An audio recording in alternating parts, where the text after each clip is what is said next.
কাছাড়ের লক্ষ্মীপুরে পুলিশের অভিযানের সময় নদীতে ঝাঁপ দেওয়া যুবকের মৃতদেহ উদ্ধার, উত্তেজনা চরমে। কাছাড়ের লক্ষ্মীপুরে পুলিশের ভয়ে নদীতে ঝাঁপ দেওয়া যুবক মোহিত কানুর মৃতদেহ উদ্ধারকে কেন্দ্র করে এলাকা জুড়ে তীব্র উত্তেজনা সৃষ্টি হয়েছে। আজ ঘটনাস্থল থেকে কিছু দূরে চিরি নদী থেকে মোহিতের দেহ উদ্ধার হয়। মৃতদেহ উদ্ধারের পর ক্ষুব্ধ স্থানীয় বাসিন্দারা পুলিশকে দেহ উদ্ধার করতে বাধা দেন এবং নিজেরাই মৃতদেহ উদ্ধার করেন। এরপর শতাধিক মানুষ মোহিতের মৃতদেহ নিয়ে লক্ষ্মীপুর থানার সামনে বিক্ষোভে শামিল হন। পরিস্থিতি উত্তপ্ত হয়ে উঠলে এলাকায় চাঞ্চল্য ছড়িয়ে পড়ে। উল্লেখ্য, গতকাল লক্ষ্মীপুরে জুয়ারিদের বিরুদ্ধে অভিযান চালাতে গিয়ে এই ঘটনা ঘটে। চিরি নদীর তীরে জুয়া খেলার সময় পুলিশ কয়েকজনকে ঘিরে ফেললে মোহিত কানু নামে এক যুবক পুলিশের হাত থেকে বাঁচতে নদীতে ঝাঁপ দেন। এরপর থেকেই তিনি নিখোঁজ ছিলেন।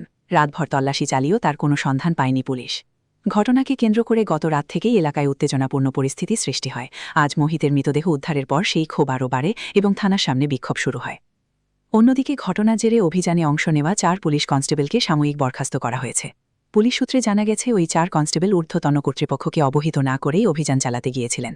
ঘটনা তদন্ত অব্যাহত রয়েছে।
রাস্তা খাও সব বন্ধ করে রাস্তা দেখবা ওখানে সকল বন্ধ করে হইছিল রাস্তা